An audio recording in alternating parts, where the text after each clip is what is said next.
behave myself unless I have a really good exit strategy, and then I'm a little okay. I'll get her. She seemed a little under the Could you just summarize the balance of Nehemiah? Let's move on to something else. I'm kind of lost in it. You're kind of lost in Nehemiah? I failed to see the value of all the guys' names. I'm in chapter 9. Where are we supposed to be? You know, the reason you don't see the value of their names is because none of them are your relatives. That's true. That's true. If they were your kinfolk. That's But right. you know what the lesson of the names is in the book of Nehemiah. No, do not. You clearly did not communicate this when you had the class. The lesson of the names is that God knows your name. That's the whole lesson. Yeah, that's Well, I'm cool with that. There you go. Man, we've gotten like 2 out of 3 things fixed tonight. What's the other bomb you're going to drop on me? Thank you. He What? covered it. He covered it. They're saying that was your class. Well, you mentioned it in your class too. In chapter. Oh, no. I just dealt with the walls, man. This is what you do to interns, throw them under the bus. And that camera is on. We're in chapter 9 tonight.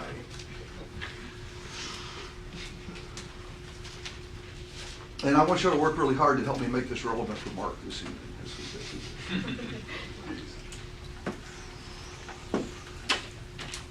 Let's pray together. It's a blessing to be with your people tonight, Father, and we're honored to be in your presence. And like the people of this book, to have an opportunity to open your book and consider the lessons you would teach us through this great leader.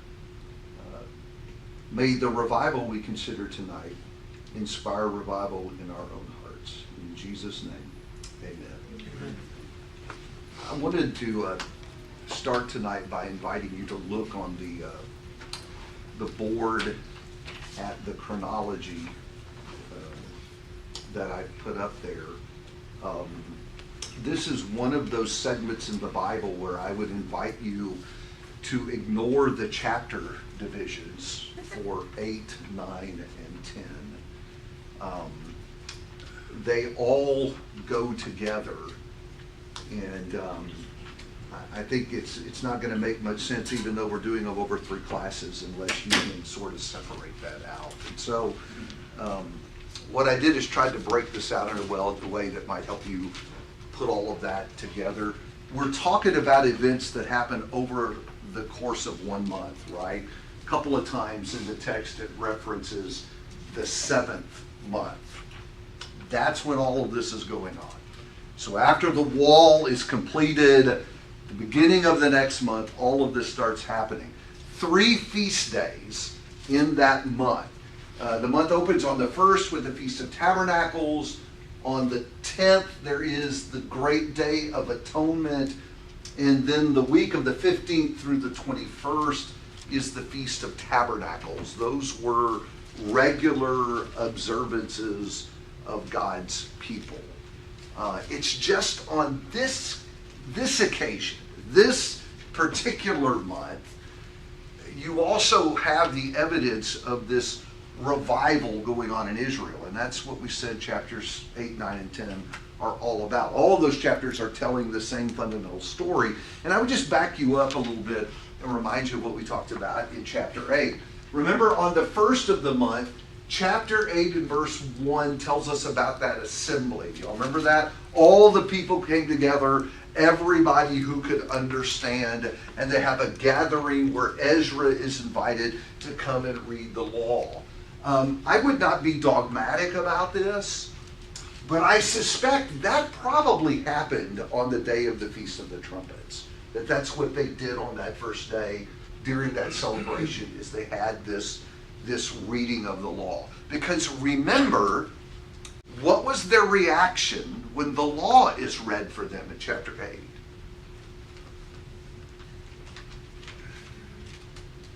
You can peek if you don't remember. They cried. Yes, they were grieving because They hadn't been keeping the law. yeah, I mean, the law had been lost to them, and now the law's being read, and they're hearing what God's will is. And though I think they suspected they had some issues, They didn't know how big and deep the issues were, and so it was profoundly shocking to them, and there's a lot of grief. And remember, Nehemiah and the other leaders discouraged them from grieving, said, it's supposed to be a day of celebration, right? Not supposed to be grieving. And I think there's a reason for that we'll get to a little bit later. Then remember, on the second day, if you look at chapter 8 and verse 13, on the second day, which I'm assuming is the next day in this 7th month, there's a smaller assembly of leadership to again read the law. And it was while they were reading the law, they discovered something. Do y'all remember this from last week? They had been preparing for the booths. Yes. Yes, the Feast of Tabernacles required that they camp for the week and live in these little shelters. And they hadn't been doing that. The shelter part evidently had been neglected. So hence the line up here to the 15th to the 21st, when they observed the Feast of Tabernacles, they grabbed this teaching from back here on the 2nd and they put it into place. And so they go out and they get branches and they construct the booths and they live in them during the Feast of Tabernacles. So lots and lots and lots have been going on, right? And there isn't anything said in the text about the Day of Atonement. We just know based on the schedule that that would have been right there in the middle of all that, okay? So does that make that a little more clear? You see where we are, kind of how that flows? And that's really only chapter 8. Chapter 8 brings us all the way up to here, okay? So take a peek down at chapter 9. Because where are we, look at verse 1, where are we when chapter 9 opens on the calendar? So it's the 24th of the month. We're 2-ish, 3-ish days after the end of the Feast of Tabernacles. And there is another assembly.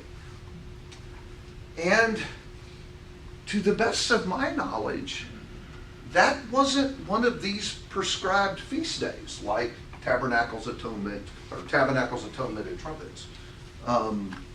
This seems to be a special day that they have chosen to have another gathering. So now this is the 3rd gathering that we've read about in this section of the book. And the best that I can figure is that the grief back here, that they were told, hold off on that. I think what's happening is now they're going to express that over here. There's a day now that's been appointed so that they can kind of vent their sorrow over what they have done. And the reason I conclude that is because that is what happens in 9 and 10. They are really, really dealing with their sin. So that's what's going to be coming for us in chapters 9 and 10. The gap between chapter 9 and 10 is terrible because that chapter break just interrupts really important stuff. So actually what would be useful in your reading is if you would go back and read those 3 chapters as a unit when you do your reading. Especially read chapter 9 and 10 as a unit. And so you get a whole picture of what's going on. So let me pause and say, you have a question about that? Yes. Do you have any idea when they stopped celebrating these feasts? Obviously, they were begun during the wilderness wanderings. When did they stop doing these things? And now they're finding, oh, look what we should have been doing. No, I don't think they ever stopped observing the Feast of Tabernacles. I just think they left out the camping, which makes sense to me. Because I said last week, if I was going to leave off part of the feast, it would be the camping part. Do you think they were celebrating even during the captivity? That's a good question, Mark. I don't know the answer to that. There would be, depending, some of the feasts required sacrifices and things, and they would have had to have done that at the temple, which didn't exist. So as far as did they acknowledge the other days, that's a good question. I don't know the answer to that. Perhaps some of them they did that didn't require the sacrifice part. Anybody else? Who's recounting who's speaking and recounting the history? Now, are you asking who wrote the book? No, I don't know. I mean, it gives a list of people that are there that are standing, but obviously someone is is telling the history of their nation. In chapter 9? Yeah. Yes, the Levites are recounting It is the the history. priest. Yes, the Levites are the one that, and we'll get to that just 1 second. Everybody see how the flow goes though? You see how the events unfold over the course of this month? So appreciate that you're talking about a really, really brief brief period of time. This comes right off the finishing of the wall and right into this inspired revival that they're having. And all of that kind of squishes together in a relatively short period of time. So I do, Mark brought up chapter 9. That's where I want us to work tonight. And so what I'd like you to do for me is to take a peek at the first 3 verses. And I'm going to ask you the question, what do you see here? And I'm really trying, I think the first 3 verses give a summary of the day. And then he goes on and he does something else. So help me summarize the day. Read down those 3 verses, and then let's talk about what's going on.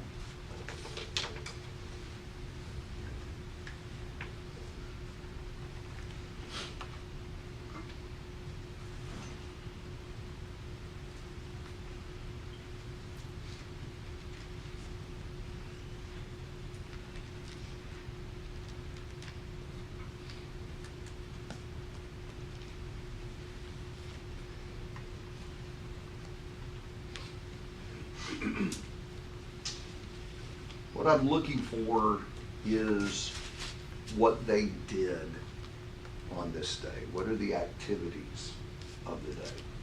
What do you see? Well, they assembled. Okay, let's just start with that. 9 and verse 1 says that there is an assembly, right? So we've had one here, and we've had one here, we've had one here, bearing in mind that there would have been other assemblies required, like with the Day of Atonement and so forth. They're getting together a whole lot during this period. Okay, thank you. Is it significant that they separated themselves from foreigners? Is it? I mean, I would say yes, but They separated themselves from who? foreigners.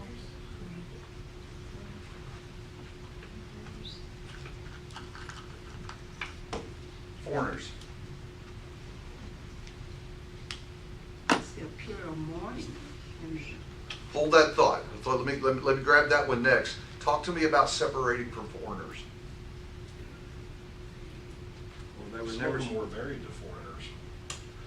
Well, one possibility is that this references the people that some had intermarried with, the outsiders that some of them have intermarried with. They've already had evidence of that problem. Remember in chapter 6 when the wall is completed, we find out that some of the ruling class had intermarried with Tobiah and were actually sharing intelligence back and forth with him.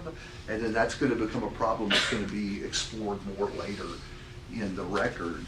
But maybe what that means is when they had this assembly, guys married to outsiders did not bring their foreign wives to this gathering. Maybe that's a possibility. The only possibility I thought about was maybe they just shut this off from the neighbors out there who might have done commerce and hanging around. This is just for our people. I'll kind of leave it to you to decide what you think about that. But yes, I think the separation from the foreigners. Let me ask the question to you. Why is that a big deal? Purity. Sorry? Purity. Certainly it's about purity, but why for this would they make it a point and there be a record of the fact that they said no outsiders in this? Well, they're dealing with their own sin before God, and the foreigners don't have anything to do with that. They're dealing with their sin before God. And if I can tag on to what you said about that, the foreigners are part of the sin. So how awkward is it going to be to have your Philistine wife standing with you there as the law is being read about not taking wives from other nations? Yeah, you see the problem? So There was a separation that took place on that day. Tell me what else you see.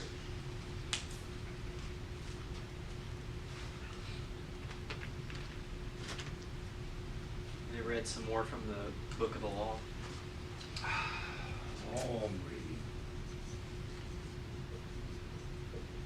How many times have we encountered that during this period?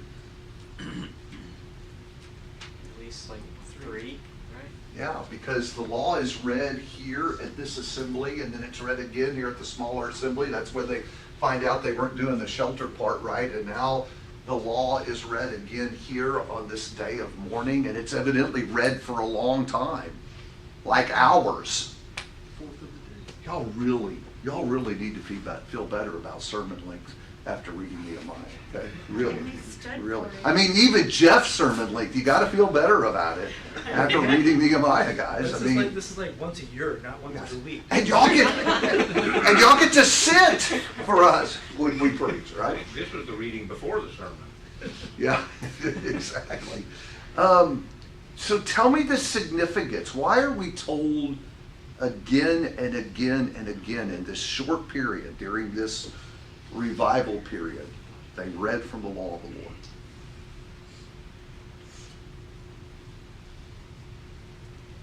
That's their whole basis for the revival, for recognizing where they are. I made the point in class last week, and I want to reiterate it again, that revival is not simply about being more excited about God. And I think that's typically what we associate with that word, is having more enthusiasm, being more passionate, excited about the work of God. And I wouldn't deny that as being a piece of it. I would just say it's a remote piece. Primarily, revival was about obedience. And you really see that going through here. That this is about us figuring out what we were supposed to be doing all along that we have neglected. That's the basis of true spiritual revival. And again, it shows up here. We are being redundant about this because Nehemiah is redundant about this. Again and again and again, they read the law. Thank you. What else do you see? We're not done. There's still some more there. What else went on this, at this assembly? Confession. Twice, confession is mentioned. Did y'all notice that? In verse, 2? They confessed their sins.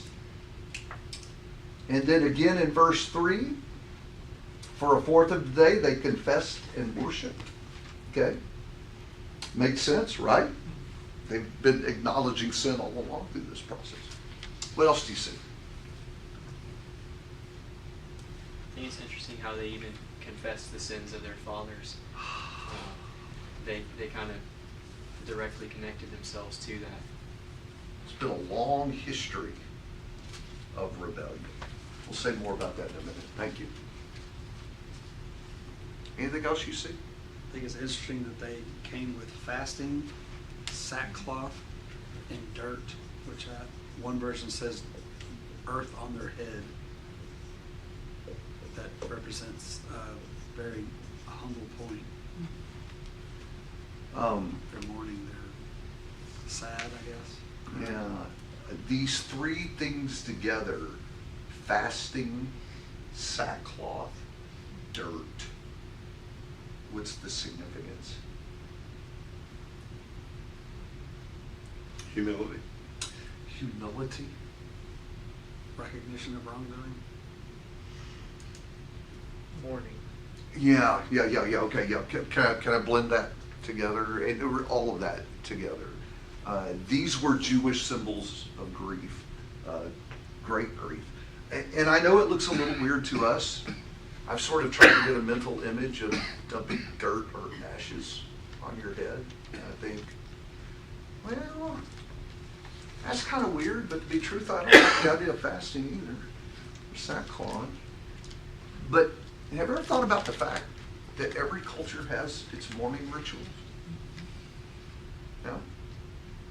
So if any of you watch any of the numerous shows out there about British royalty, right? There's all kinds of shows out there in the last recent years about British royalty. And they have mourning customs, right? Like Anybody know any of them? How do they have to dress? Yeah, they have to wear black. And you have to wear black for a period of time, a designated period of time, all the time, because you are in mourning. And so I thought about that when I was looking at this, that these are just their mourning rituals, their grieving rituals. So that's why I call this a day of grief, because they show up ready to grieve. The other thing that's mentioned specifically is that they worshiped.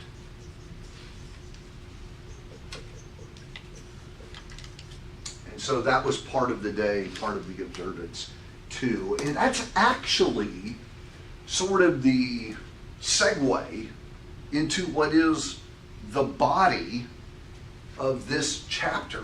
Most of chapter 9 is about what?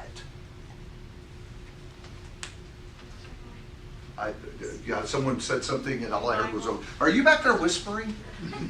Listen, I know I look like I'm very youthful, but I'm deaf, okay?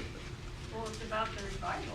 It is, but there's one specific thing in this chapter that sucks all the oxygen out of the room. What are they doing most of the chapter? It's like a recounting of history, basically. Yes, but in what form? Where's prayer? Is it in? Yes, this is a prayer. Look at verse 4. I'm not going to read the names just because I don't want to. There's a platform that's built, and you have the Levites. It says they cried out with a loud voice to the Lord their God. And then verse 5, they begin this prayer. Arise, bless the Lord your God forever and ever. And they begin this prayer that they lift up to God. That is the rest of the chapter. All the way through to the end. 34 verses, in essence, giving us at least a portion of what they prayed. To me, it ends kind of abruptly. I mean, he's doing a great job kind of running through the history, and all of a sudden he just kind of gets to this place in their history where he stops. And I think, well, maybe he didn't. Maybe they just record a portion of the prayer for us. Maybe there was more to it, as is often the case in Scripture. So here's what I'd like you to do. Again, I'm curious about what you see going on here. So I'm going to ask you to read some of this. Pick up at verse 5, at least the latter part of verse 5, and take off for a little while. The verses are short. Maybe even read down to around verse 20. I think if you read down to verse 20, it'll give you a bigger picture of this. And then I'm going to ask you what you see going on in the prayer.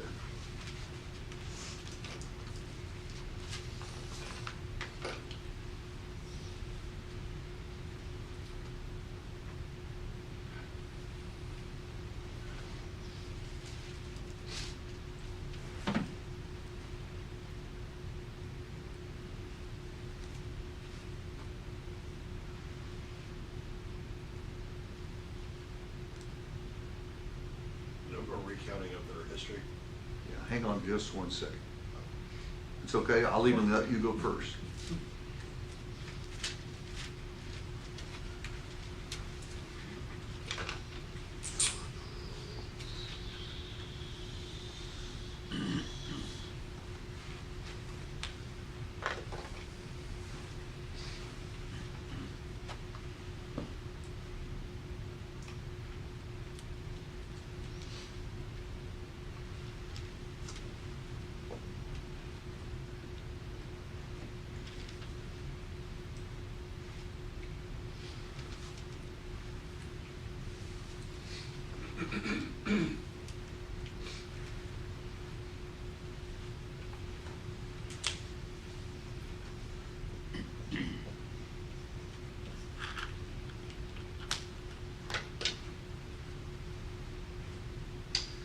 I'm going to let Jared get credited for the first answer because he said, I see history. Do you see that too? How far back? All there. Genesis Oh, 12. Genesis. Guys, look at verse 6. You alone are the Lord. You made the heavens. Where are we? Genesis 1. Yeah, Jeff would be so proud. By the way, what are we made to think about when we're taken back to God's work as creator? What does that tell us about God?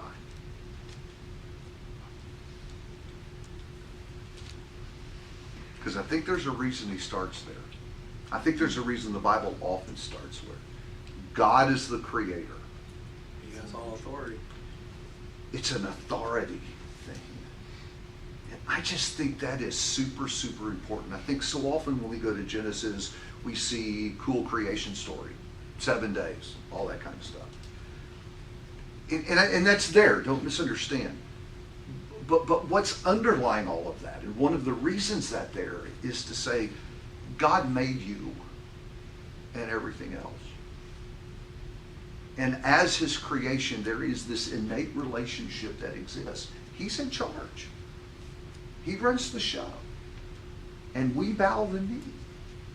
And I think that's one of the reasons that the Levites go all the way back there, is to remind them where all this other stuff is going to be rooted in God's role as creator, in our responsibility to submit to him. Go down to verse 7. He picks up with who? Abraham, right? So there's the great patriarch of the family. And in verse 8, The promise. sorry? The promise. Yeah, he makes, here's a big word.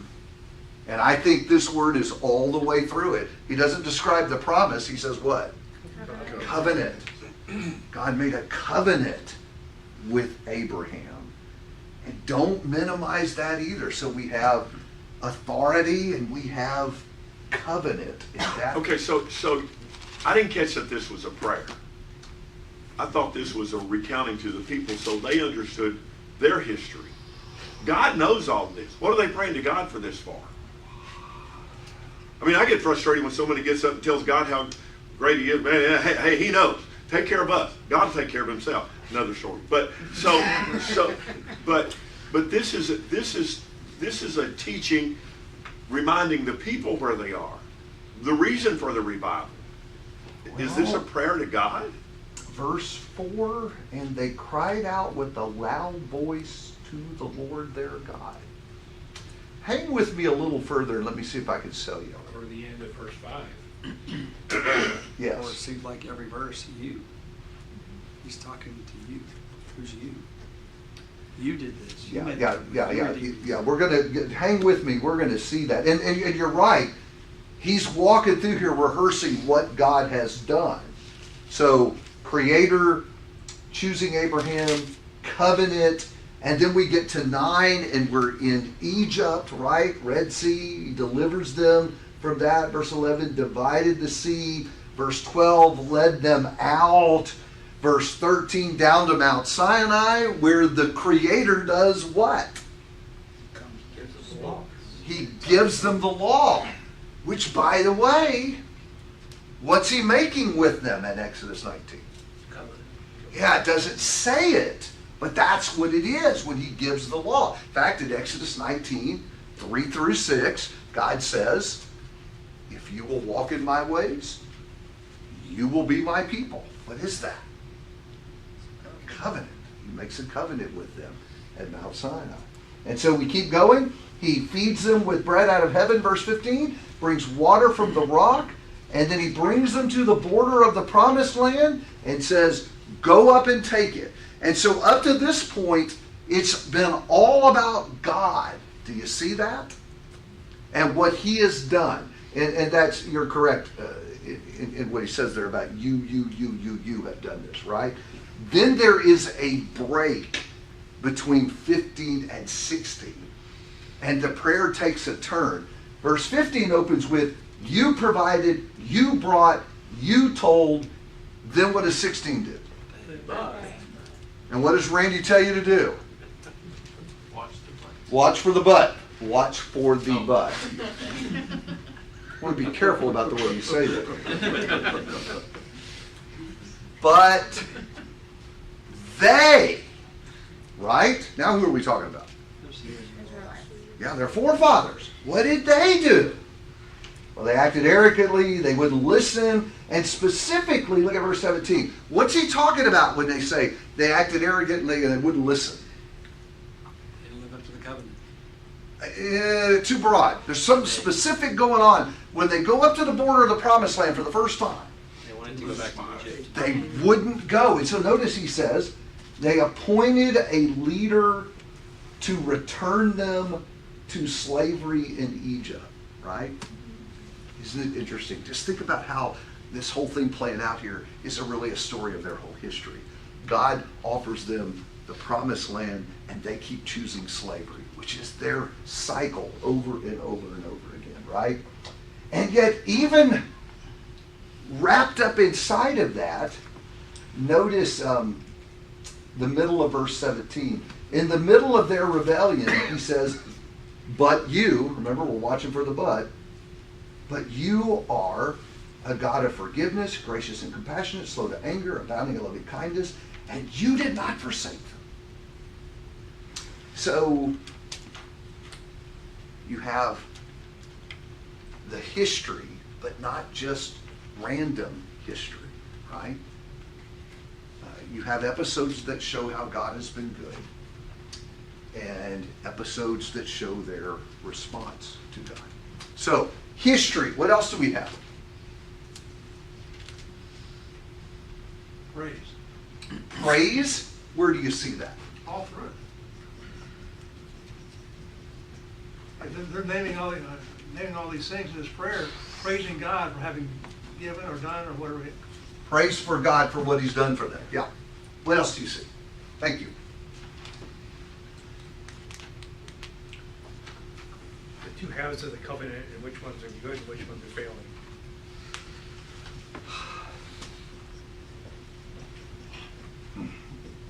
Yeah, the whole layout of this is covenant related, because what it's saying is God honored the contract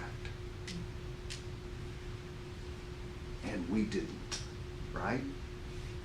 So the other thing that I see when I go through here is I see a contrast that's related to this covenant that God has made with them. On the one hand, God has been more than good and generous to them, honored him to his end of it.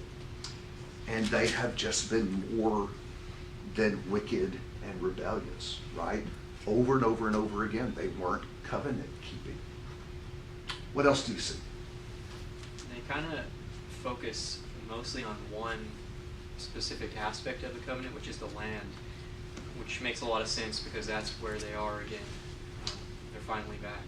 I hadn't thought about that, but the land is kind of working all the way through here, right? Of the three promises, the land is what is mentioned early on. God promised to give you this land, and then they wouldn't go into the land, and then later God brought them into the land, and then at the end they talk about the land.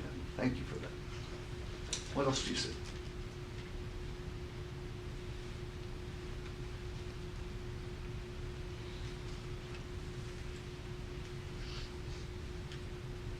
Gave them the law. More about that, right? Over and over again, this segment talks about the law. You going to keep the law or not keep the law? Thank you. Let me invite you to think about a couple more things before I run out of time. In my notes, I wrote down the word patience. Do you see that? How is patience exhibited in this segment? God's unbelievable. Over and over and over again, 9:17, when they refused to go up and take the land, he did not forsake them.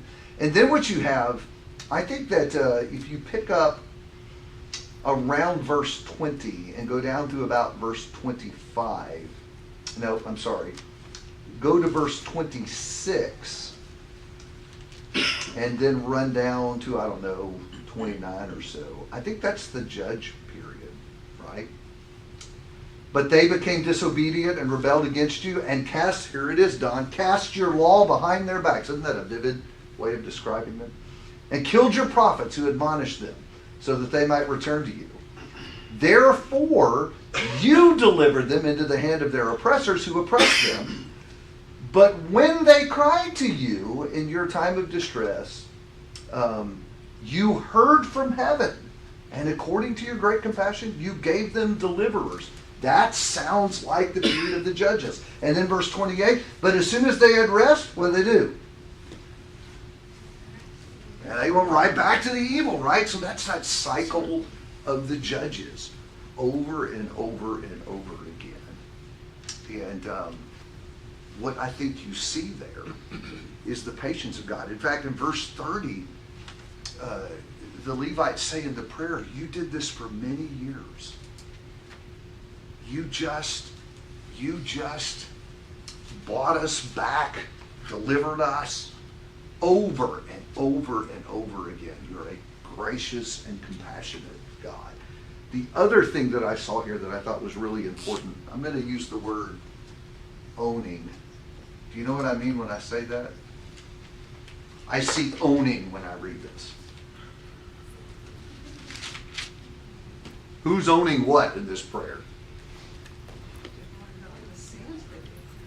Yes, I especially when you get to the end. What is really impressive about this, after rehearsing their history, is it seems to me that they own up, that they are in a mess and they have caused their mess. I'm thinking down, look at verse 33, for example. However, you are just in all that has come upon us, for you have dealt faithfully, but we have acted wickedly. Our kings, our leaders, our priests, our fathers have not kept your law or paid attention to your commandments. So you see it? Everything you've done to us in the form of punishing them. And of course, the most recent punishment would have been what? Sorry? Babylon. Yeah, the Babylonian captivity. They had just come out of that awful mess, and they're still in a mess because of that. And they talk about that. Look at verse 36. Behold, we are slaves today. And as to the land which you gave to our fathers to eat its fruit and its bounty, behold, we are slaves on it. What does that mean? We're slaves in the place where we should own. Yeah, we don't even really own this. We're paying tribute to the king back there. We're actually serving someone else, right? Verse 37, its abundant produce is for the kings, whom you have set over us because of our sins. That's a great statement of ownership, isn't it? God subjected them to these foreign powers because we sinned. And so look at verse 38. Now, because of all of this, we are making an agreement in writing, and on the sealed document are the names, Mark, there you go, there are the names again. The names of our leaders, our Levites, and our priests. And then verse 10, chapter 10, verse 1. Now on the sealed document were the names of Nehemiah the governor, and there you go. There's your list of names that next Wednesday Andrew will share deep and profound things about. He may not get to the rest of the chapter just for the first 27 verses and talking about the list of names. But do y'all see how 9 and 10 go together? You just can't stop, because this is coming out of the prayer. This is, here's what we're going to do, and they have a plan and they wrote it down. Yes, ma'am. What did you want? Did Ezra write Nehemiah? You know, because he came back before, and he's the one that he's a scribe, and so I don't know. I am inclined to think that Nehemiah is the author, but on authorship stuff, I'm not one to be dogmatic. I think we probably get more concerned about that than God does. Because if God was really concerned about us getting all these authors straight, there was an easy solution for that. Well, Ezra was the one that told them to put their wives away, and they said, That's, well, and Nehemiah's going to do that too. yes. Now, that's He coming. said, we'll do it. Yeah. One thing I want to say to you real quick as we get into the bell, because I think it's real easy to look at this history and judge Israel harshly. And you say, how could they do that? God had been so good to them. How could they throw his law behind their back and rebel after he was being so good? Be careful about judging them harshly. Because I think God has been better to us. And sometimes we are like Israel. And the thing I think to do here is to ponder the goodness of God and consider our own response to his covenant rather than judging these guys for their folly. Sometimes I fear we share it. Chapter 10 next week. You will not want to miss the impressive work of Andrew on that 27 verses. How'd you like that setup, bud? Thank you for participating in today's worship service presented by the Kleinwood Congregation.